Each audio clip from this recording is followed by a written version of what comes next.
नमस्कार साथियों, मैं विष्णु कुमार आप सभी दोस्तों का हार्दिक स्वागत करता हूं, अभिनंदन करता हूं भारत के सबसे बड़े online education platform Rajasthan exam पर। साथियों, ये चैनल आपके लिए डेडिकेट है, राजस्थान की जितनी भी एग्जाम है उनके लिए आपके साथ बिल्कुल जुड़ा हुआ है। चलो शुरुआत करते हैं। मैं Vishnu Kumar RPSC, RSM, SSB board के लिए जितनी भी अपकमिंग एग्जाम्स है उनके लिए आपके साथ हूँ। राजस्थान ज्योग्राफी के लिए, इंडियन ज्योग्राफी के लिए और वर्ल्ड ज्योग्राफी के लिए। साथियों, यहाँ पर अभी हमारा राजस्थान ज्योग्राफी वाला पार्ट चल रहा है और राजस्थान ज्योग्राफी में जो हमारा जो टॉपिक चल रहा है उसका नाम है राजस्थान में वन और वन्य जीव, यानी राजस्थान फॉरेस्ट और वाइल्ड लाइफ इन राजस्थान। ये वाला टॉपिक हमारा चल रहा है। इसके अंदर हमने बहुत सी बातें देख ली थी। साथियों, अन अकेडमी का प्लस कोर्स लेने के बहुत सारे फ़ायदे हैं। क्या फ़ायदे हैं? जितने भी एजुकेटर हैं उनके द्वारा जितनी भी लाइव क्लासेज आपको मिलती है, ये लाइव क्लासेस आप ले सकते हो। पूरी कंप्लीट तैयारी आपको करवाई जाती है। अनलिमिटेड लाइव एक्सेस है। वीकली आपके क्वेश्चन आंसर सेशन है, प्लस कोर्स में डाउट क्लियरिंग सेशन भी होता है। पीडीएफ डाउनलोड कर सकते हैं, अच्छा गाइडेंस दे सकते हैं साथियों। और आपको करना क्या है, अन अकेडमी का लर्निंग ऐप डाउनलोड करना है, अपने मोबाइल नंबर रजिस्टर्ड करने हैं और उसके बाद में आरपीएससी सेक्शन में जाकर सबसे पहले विष्णु कुमार जैकेट को फॉलो करना है, जिससे आने वाले जितने भी फ्री ऑफ कॉस्ट आपके टेस्ट लगते हैं उनकी नोटिफिकेशन आप तक मिल जाए। अगर आप आरपीएससी के लिए कोर्स परचेज करना चाहते हैं तो केवल 24 मंथ्स के लिए 350 रुपीज़ पर मंथ में आप कोर्स परचेज कर सकते हैं। अगर आप विष्णु वन कोड का यूज करते हैं तो आपको 10% एक्स्ट्रा डिस्काउंट मिलेगा, तो जल्दी कीजिए। प्राइस बहुत ज़्यादा हाई होने वाले हैं, जिससे पहले कि इसके दाम बढ़ जाएं आप अपनी पॉकेट के हिसाब से जल्दी से इसे परचेज कर लीजिए। 350 रुपये महीना बहुत ज़्यादा नहीं है साथियों। चलिए शुरू करते हैं हमारा टॉपिक। और हमारे टॉपिक में जो हमारा चल रहा था वो था हमारे राजस्थान के अभयारण्य, यानी सेंचुरीज ऑफ राजस्थान। अब उसके बारे में बात करते हैं आगे।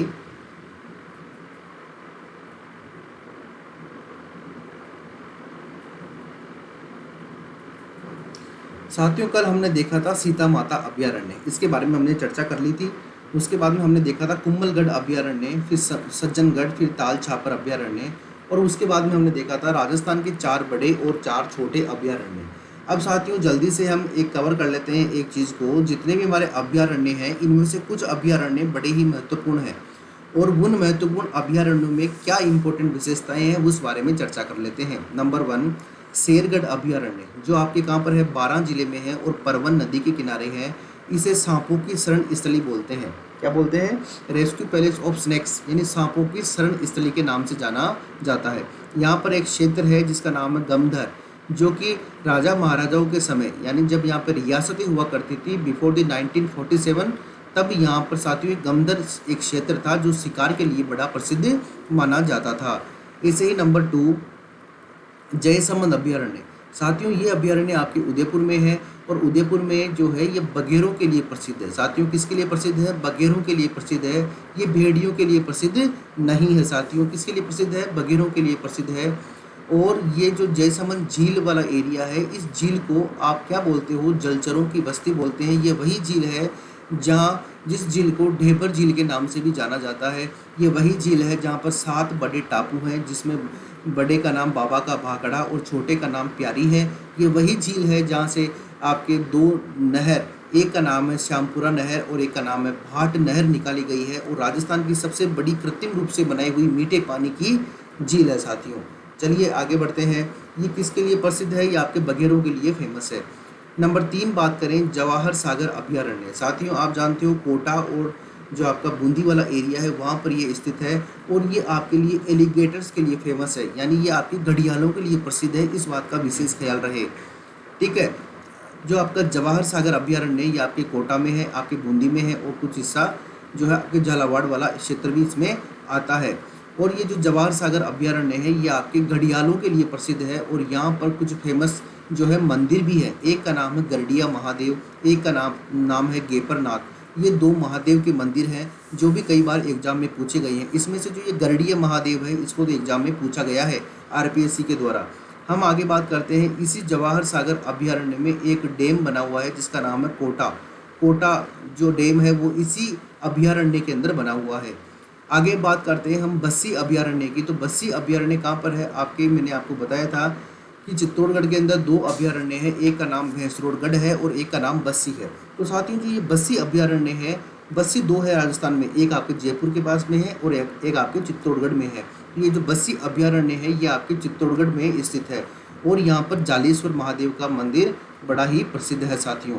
इसके आगे हम बात करें माउंट आबू अभ्यारण्य। साथियों ये जो माउंट आबू अभ्यारण्य है ये आपके जंगली मुर्गों के लिए फेमस है। किसके लिए फेमस है? जंगली मुर्गों के लिए प्रसिद्ध है। और इसी माउंट आबू अभ्यारण्य में जो है आपका राजस्थान का सबसे ऊंची चोटी या ऊंचा पर्वत शिखर, जिसे आप बोलते हो गुरु शिखर, जिसे कर्नल जेम्स टोड ने संतों का शिखर कहा है और इसकी ऊंचाई 1722 मीटर है, इसी अभ्यारण्य में स्थित है। साथियों इस अभ्यारण्य में एक औषधीय पादप मिलता है। क्या मिलता है? एक औषधीय पादप मिलता है जो कि पूरे विश्व में केवल और केवल कहाँ मिलता है? माउंट आबू में मिलता है, इसीलिए बड़ा फेमस है। और इसका नाम क्या है? आबू एंसिस डिकिलपटेरा। क्या नाम है इसका? आबू एंसिस डिकिलपटेरा इसका नाम है। और सामान्य भाषा में इसे अंबर तरी कहते हैं। क्या कहते हैं? सामान्य भाषा में इसे अंबर तरी के नाम से जाना जाता है साथियों। तो ये था आपका माउंट आबू अभ्यारण्य। और ये माउंट आबू अभ्यारण्य जो है राजस्थान में सबसे ऊंचा अभ्यारण्य है और ये आपके सिरोही जिले में है। कहाँ पर है? सिरोही जिले में है। जब आप ये देखो, अगर यहाँ पर गुरु शिखर स्थित है, इसका मतलब ये सबसे ऊंचा अभ्यारण्य हुआ कि नहीं हुआ? ये सिरोही में है और औषधीय पादप आबू एंसिस डिकिलपटेरा के लिए बड़ा ही प्रसिद्ध है। आगे हम बात करते हैं रामगढ़ विषधारी की।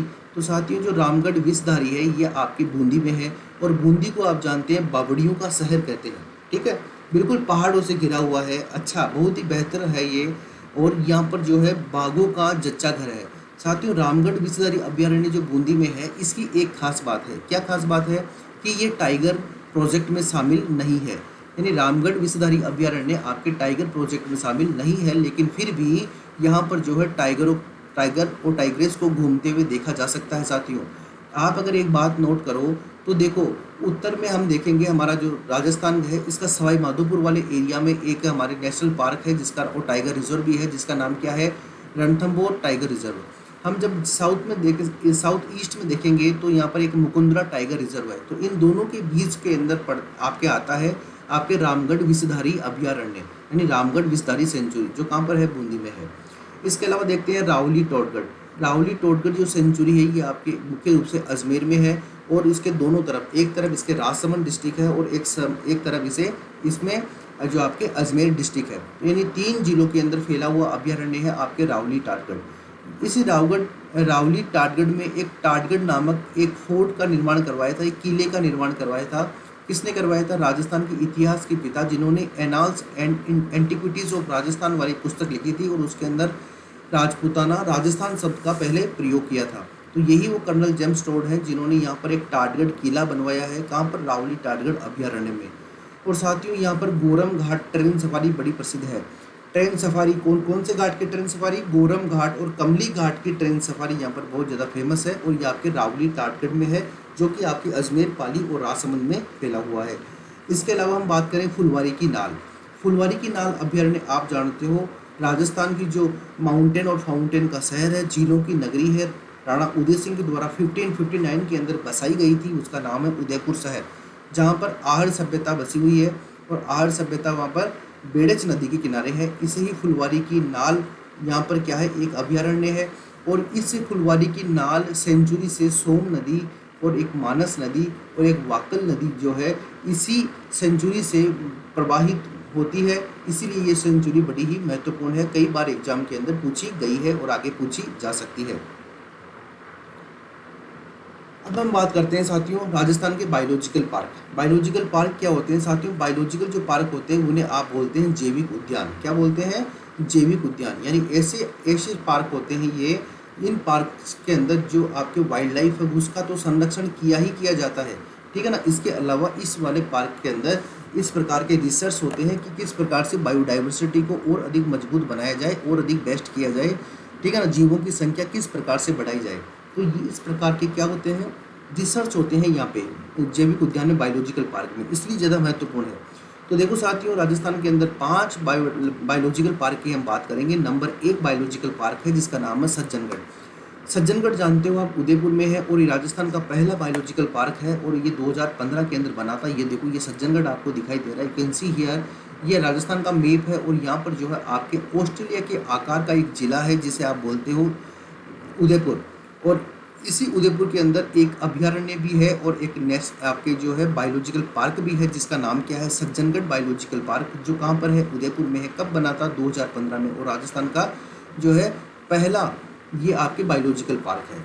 नंबर 2 हम बात करें तो देखेंगे ये आपकी जयपुर शहर है यानी राजधानी क्षेत्र है, और यहाँ पर जो है नाहरगढ़ एक जो है बायोलॉजिकल पार्क बनाया गया है 2016 में, ठीक है। और ये जो नाहरगढ़ बायोलॉजिकल पार्क है ये आमेर का जो दुर्ग है उसके आसपास है, यानी आमेर के जो किले हैं उसके आसपास है आपके नाहरगढ़ बायोलॉजिकल पार्क। और साथियों नाहरगढ़ बायोलॉजिकल पार्क कहाँ पर है, जयपुर में है। और नाहरगढ़ बायोलॉजिकल पार्क की एक खास बात है कि इस पार्क को देश का तीसरा यानी भारत का तीसरा बियर रेस्क्यू सेंटर बनाया गया है, यानी भालुओं के लिए एक संरक्षण क्षेत्र जो है बनाया गया है इस नाहरगढ़ अभयारण्य में।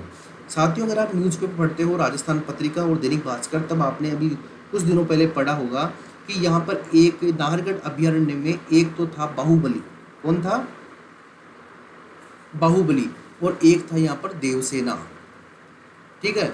तो बाहुबली क्या था, ये एक टाइगर का नाम था यानी एक बाघ था, और देवसेना क्या थी, एक बाघिन थी यानी टाइग्रेस थी। तो मूवी में तो क्या होता है, बाहुबली की हत्या कर दी जाती है, लेकिन यहाँ पर क्या हुआ, उल्टा हो गया है। और यहाँ पर जो देवसेना है ये क्या है कि ये पहले ही चली गई है बाहुबली को छोड़कर, तो अभी बाहुबली बिल्कुल अकेला हो गया है। तो इसकी भी क्या है कि पूरी पूरी सुरक्षा की जा रही है। आगे बढ़ते हैं साथियों नंबर 3 पर।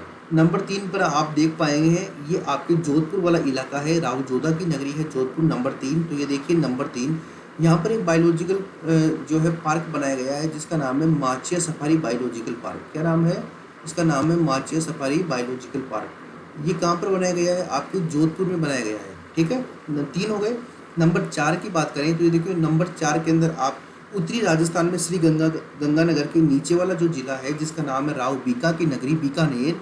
इस बीकानेर में बीछावाला नामक स्थान पर एक मरुधरा बायोलॉजिकल पार्क बनाया जा रहा है। कौन सा पार्क बनाया जा रहा है, मरुधरा बायोलॉजिकल पार्क बनाया जा रहा है।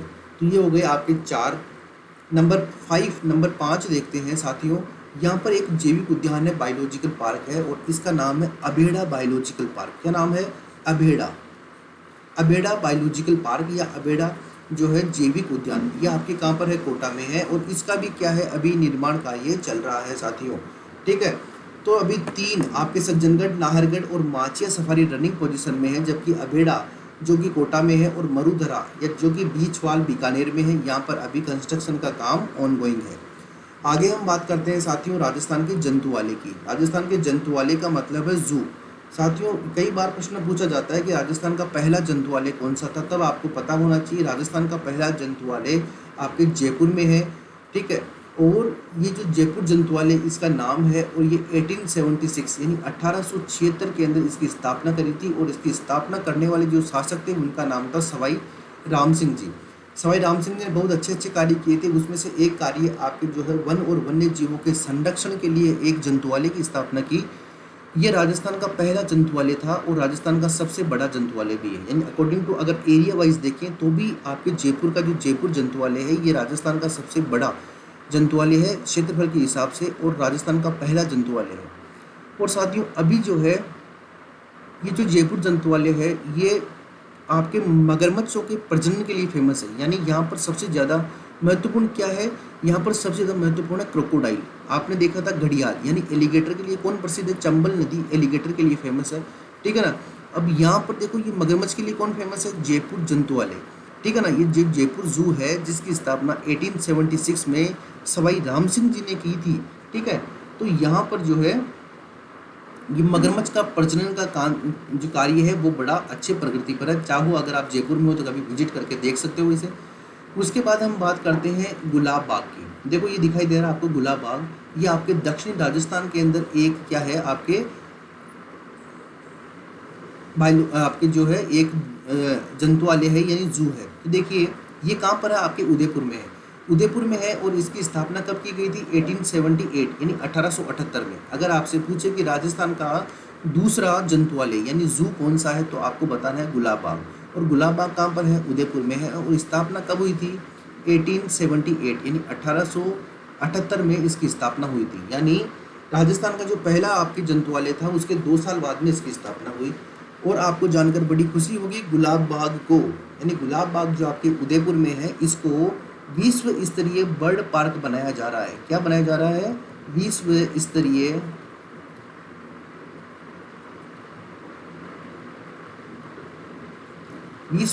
बर्ड पार्क जो है बनाया जा रहा है। अब कैसे बनाएंगे? देखो, इसके अंदर क्या करेंगे कि बहुत सारा, ये बहुत ज़्यादा डेंस है, यानी पेड़ पौधे बहुत ज़्यादा हैं, तो इस प्रकार के वहाँ पर जो है बर्ड्स लेके आएंगे, तो वो क्या है कि उस एनवायरनमेंट के अंदर ढल जाएं और उसके साथ में उनकी संख्या भी लगातार बढ़ती रहे। ठीक है, नंबर 3 की बात करते हैं। हमने जयपुर की बात करी, हमने गुलाब बाग उदयपुर की बात करी। नंबर 3 की बात करते हैं हम बीकानेर की। बीकानेर में एक साल आया 1922। कौन सा साल था? 1922। 1922 के अंदर बीकानेर के अंदर एक जंतुआलय की स्थापना की गई। वर्तमान में इस जंतुआलय को बंद कर दिया गया है। नंबर 4 की बात करें तो हम देख रहे हैं जोधपुर।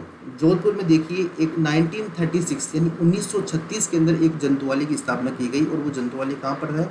आपके जोधपुर में है। उसके बाद में हम देखते हैं कोटा। कोटा के अंदर हमने देखा कि आफ्टर इंडिपेंडेंस 1947 के बाद में 1954 के अंदर पहला जंतुआलय स्थापित हुआ हमारे कहाँ पर? कोटा में। अब देखिए, इसके अनुसार राजस्थान के अंदर कितने जंतुआलय हैं? 5 जंतुआलय हैं। ठीक है, जबकि मैंने आपको कहा कि जो आपके बीकानेर वाला आपके जंतुआलय है, ये अभी जो है कुछ समय के लिए इसको बंद कर दिया गया है। ठीक है, तो इस समय कौन कौन से एक्टिव है? आपके एक जयपुर जंतुआलय है, एक आपकी गुलाब बाग है, एक आपकी जोधपुर जंतुआलय है, एक आपकी कोटा जंतुआलय बड़ा ही फेमस है साथियों, इस बात का विशेष ख्याल रहे। देखिए, जयपुर जंतुआलय राजस्थान का सबसे बड़ा और पहला जंतुआलय है। इसकी स्थापना 1876 में महाराजा राम सिंह सेकंड के द्वारा रामनिवास बाग में की गई थी, और ये मगरमच्छों के कृत्रिम प्रजनन के लिए बड़ा प्रसिद्ध है। नंबर 2 की बात करें, उदयपुर जंतुआलय, इसकी स्थापना मेवाड़ के शासक स्वरूप सिंह जी ने करी थी 1878 में, और इसे क्या नाम दिया गया? गुलाब बाग के नाम से जाना गया। ध्यान रखना साथियों, गुलाब बाग आपसे एग्जाम में पूछा जा सकता है, गुलाब बाग का संबंध किस जिले से है? बीकानेर जंतुआलय 1922 में, जोधपुर जंतुआलय 1936 में, और कोटा जंतुआलय 1954 में। बीकानेर जंतुआलय अभी जो है आप इसको देखने मत चले जाना, क्योंकि यहाँ पर क्या है, इस समय कुछ समय के लिए इसे बंद कर दिया गया है। जो जोधपुर जंतुआलय है, जिसकी स्थापना 1936 में हुई थी, इसकी एक खास बात, अच्छी बात यह है कि राजस्थान का जो राज्य पक्षी है गोडावन, जिसको मैंने आपको परसों ही बताया था बहुत बेस्ट तरीके, जिससे राजस्थान का शुतुरमुर्ग बोलते हैं, इंडियन ग्रेट बस्टर्ड बोलते हैं, हुकना बोलते हैं, या सोहन चिड़िया बोलते हैं।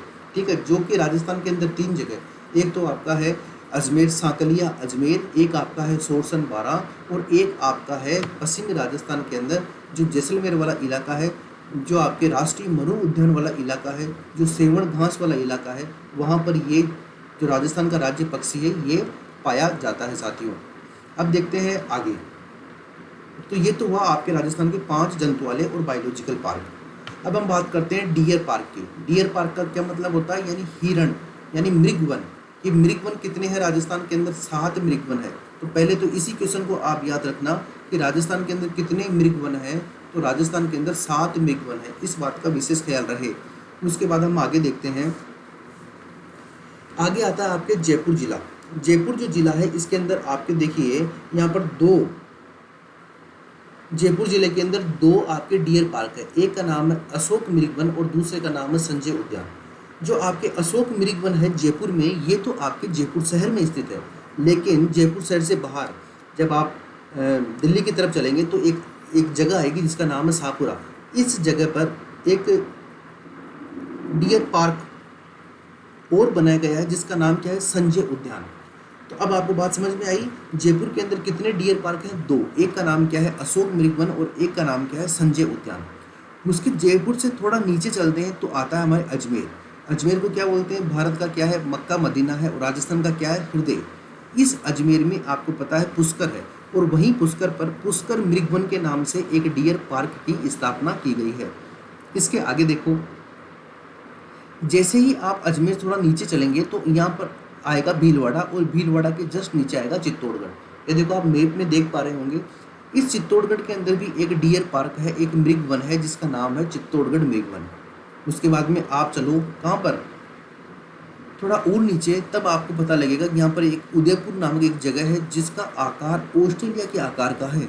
ये जो उदयपुर है, यहाँ पर एक आपके डियर पार्क है जिसका नाम है सज्जनगढ़। साथियों, सज्जनगढ़ ऐसा डियर पार्क है जो कि एक अभयारण्य भी है, जो कि एक बायोलॉजिकल पार्क भी है, जो कि एक मृग वन भी है।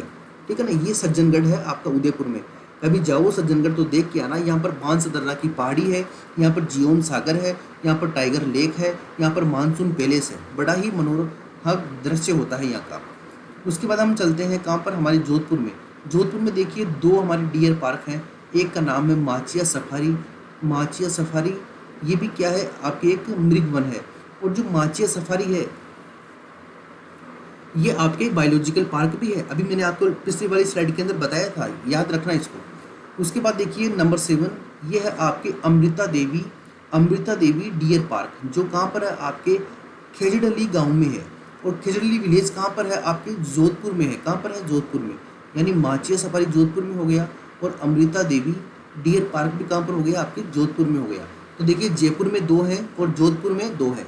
जयपुर के 2 कौन से हैं, अशोक मृगवन, संजय उद्यान, उसके बाद में पुष्कर मृगवन, उसके बाद में चित्तौड़ मृगवन, उसके बाद में सज्जनगढ़, और उसके बाद में माचिया सफारी और अमृता देवी जो खेजड़ली गांव में है, विलेज में है, जोधपुर में है। ये आपके 7 डियर पार्क है, मृगवन है। इनका विशेष ध्यान रखो साथियों, एग्जाम में पूछा जाता है ये। भाई एग्जाम में क्या पूछेगा आप नहीं जानते ना, इसलिए आपको लगभग हर चीज़ के बारे में पता होना चाहिए। चलिए अब हम बात करते हैं राजस्थान में आखेट निषेध क्षेत्रों की। आखेट निषेध क्षेत्र क्या है, हंटिंग प्रोहिबिटेशन एरिया, या फिर आप कह सकते हो हंटिंग बैन एरिया। तो साथियों वैसे तो आखेट का मतलब क्या होता है, शिकार करना। क्या होता है, शिकार करना। तो साथियों राजस्थान में ऐसा नहीं है या भारत में ऐसा नहीं है कि आखेट निषेध क्षेत्र में शिकार नहीं कर सकते, बाकी सभी जगह शिकार कर सकते हो, ऐसा नहीं है साथियों। शिकार आप कहीं नहीं कर सकते। वन्य जीवों का शिकार करना वाइल्ड लाइफ प्रोटेक्शन एक्ट के तहत अपराध है, एक क्राइम है, उसके लिए आपको सजा मिल सकती है। लेकिन फिर भी किस जगहों पर ग्रामीण जो लोग हैं वो आखेट का क्या करते हैं, मतलब आखेट को एक शौक के रूप में कई बार ले लेते हैं, जिससे वन्य जीव को नुकसान हो जाता है। तो उस एरिया में जब जहाँ पर ज़्यादा एक्टिविटीज़ होती है इस प्रकार की इनलीगल एक्टिविटीज़, तो फिर गवर्नमेंट उसे आखेट निषिद्ध क्षेत्र डिक्लेयर कर देती है। तो ऐसे आखेट निषेध क्षेत्र आपके राजस्थान के अंदर हम बात करें तो राजस्थान के अंदर 33 है। कितने हैं, 33। ठीक है, अब देखिए ये यहाँ पर आखेट निषेध क्षेत्रों के नाम है और ये संबंधित जिला है, फिर नाम है, फिर डिस्ट्रिक्ट है, फिर नाम है, फिर जिला है, और फिर नाम है, और फिर जिला है। तो देखते हैं कहाँ कहाँ पर कितने आखेट निषेध क्षेत्र हैं। तो एक बार मैं इसको रिपीट कर देता हूँ, इसको आप याद कर लेना। बगदड़ा उदयपुर में, बज्जू बीकानेर में, बरदोद अलवर में, देशनोक बीकानेर में, डेंचू जोधपुर में, दोरी मन्ना बाड़मेर में, दीन यात्रा बीकानेर में, दी यात्रा बीकानेर में, और डोली जोधपुर में। अभी मैं आगे आपको क्वेश्चन और बताऊंगा। गगवाना अजमेर में, गुड्डा बिश्नोई फेमस है जोधपुर में, जम्बेश्वर जी जोधपुर में, जरोदा नागौर में, जवाई बांध फेमस है पाली में, जोड़बीड़ फेमस है बीकानेर में, जोड़िया अलवर में, कनक सागर आपको पता है एक झील भी है बूंदी में, लोहावट जोधपुर में, महला जयपुर में, मेनाल चित्तौड़गढ़ में, मुकाम बीकानेर में, और कंवालजी सवाई माधोपुर में, टाम देवरा जैसलमेर में, रानीपुरा टोंक में, और रोटू नागौर में। इसके अलावा देखिए सांचौर कहाँ पर है, जालौर में, राजस्थान का पंजाब बोलते हैं सांचौर को, संताल सागर जयपुर में, साथीन जोधपुर में, संवत्सर कोटसर चूरू में। ये बड़ा महत्वपूर्ण है। ये जो संवत्सर कोटसर है जो आपके चूरू में है, ये बड़ा महत्वपूर्ण है, बताऊंगा आगे क्या इंपॉर्टेंस है इसकी। उसके बाद देखिए सांखलिया अजमेर, सोरसन बारां, तिलोरा अजमेर, उजला जैसलमेर, और फिट काशनी ये आपके जोधपुर में है। तो आपको ये सीट तो याद होगी नहीं, इतना तो मुझे विश्वास है। ठीक है, अगर आप इसे कंटिन्यू पढ़ेंगे 3 4 5 दिन लगातार देखेंगे, केवल देखना है कि हाँ भाई बागगढ़ा उदयपुर में, बज्जू बीकानेर में, ऐसे भी देख लेंगे तो ये आपको याद हो जाएगी, ये बात लगभग पक्की है। आगे चलते हैं, क्या क्वेश्चन बन सकते हैं यहाँ से। तो देखिए कितने आखेट निषेध क्षेत्र हैं, सबसे पहला क्वेश्चन तो आपके 33 आखेट निषेध क्षेत्र हैं। अगली बात देखिए, अगर आपसे क्वेश्चन पूछे कि सबसे ज़्यादा आखेट निषेध क्षेत्र किस जिले में है, तो साथियों सबसे ज़्यादा आखेट निषेध क्षेत्र जोधपुर में है, कितने, 7। उसके बाद में बीकानेर में 5 है, और अजमेर में 3 है। अब देखिए राजस्थान में 4 ऐसे जिले हैं, नागौर, अलवर, जयपुर और जैसलमेर। इन चारों जिलों के अंदर 2-2 आपकी क्या है, आखेट निषेध क्षेत्र हैं। बात समझ गए। प्रश्न कुछ भी पूछा जा सकता है ना आपसे, यूँ भी पूछा जा सकता है मेरे दोस्तों कि बताइए सबसे ज़्यादा आखेट निषेध क्षेत्र किस जिले में है, तो बताइए कहाँ पर है। जोधपुर में है। कितने हैं, 7 हैं। और कुल कितने हैं, 33 है। अब देखो क्या प्रश्न पूछा जा सकता है कि ये बताइए इन 33 आखेट निषेध क्षेत्र में से सबसे बड़ा आखेट निषेध क्षेत्र कौन सा है, तो आप बताइए कि संवत्सर कोटसर चूरू जो है अकॉर्डिंग टू एरिया सबसे बड़ा है। देखो मैंने पहले ही इसके ऊपर आपके पूरा का पूरा इसे हाईलाइट कर दिया था। संवत्सर कोटसर चूरू में है और अकॉर्डिंग टू एरिया वाइज हम देखें तो सबसे बड़ा आखेट निषेध क्षेत्र है। अगर हम बात करें सबसे छोटे आखेट निषेध क्षेत्र की, यानी सबसे अकॉर्डिंग टू एरिया वाइज जो सबसे छोटा आखेट निषेध क्षेत्र है उसका नाम क्या है, कनक सागर। और कनक सागर एक झील है जो कहाँ पर है, बूंदी में है। ठीक है, आगे देखिए कुछ जिले ऐसे हैं, 12 1 number, Churu 2 number, Jalore 3 number, Tonk 4 number, Sawai Madhopur 5, Chittorgarh 6, पाली 7, बूंदी 8, बाड़मेर 9 और उदयपुर 10। यानी ये जो 10 जिले हैं ये इस प्रकार के जिले हैं जहाँ पर एक एक आखेट निषेध क्षेत्र स्थित है। देखो क्वेश्चन यही बनेगा यहाँ पे कि वो कहाँ पर सबसे ज़्यादा आखेट निषेध क्षेत्र है। जोधपुर में कितने हैं, 33 है पूरे राजस्थान में। किन जिलों में 2-2 हैं, नागौर, अलवर, जयपुर या जैसलमेर। पूछ लेगा निम्न में से कहाँ पर केवल एक एक आखेट निषेध क्षेत्र है। ठीक है, तो इन जिलों में से वो ऑप्शन होगा आपके, तो वो ऑप्शन आपको देखना पड़ेगा प्रश्न की प्रकृति क्या है, किस प्रकार से वो पूछना चाह रहा है। ठीक है साथियों, तो ये हुई सबसे बड़ा और सबसे छोटा आपके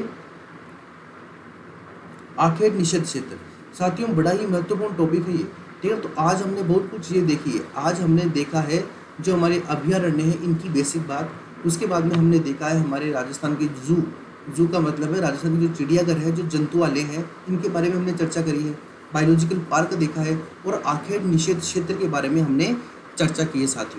साथियों आज के लिए इतना ही है। इसके आगे राजस्थान की जो वनस्पति वाला टॉपिक है वो इसके आगे वाली क्लास में होगा। अगर आप मुझसे लाइव जुड़ना चाहते हैं तो शाम को 5 बजे 5 PM एवरीडे 5 PM पर मुझे वाईफाई 2.0 पर लाइव मिल सकते हैं। अगर आप राजस्थान ज्योग्राफी का टेस्ट देना चाहते हैं तो अनअकैडमी के लर्निंग ऐप पर RPSC सेक्शन में विष्णु कुमार जांगिड़ के साथ आप रात को 9 बजे क्या कर सकते हैं, आपका टेस्ट दे सकते हैं। अगर आप प्लस कोर्स से ज्वाइन करना चाहते हैं तो विष्णु 1 कोड का यूज करके आप प्लस में आ सकते हैं। एवरीडे 9 AM पर मेरी प्लस में क्लासेज होती है।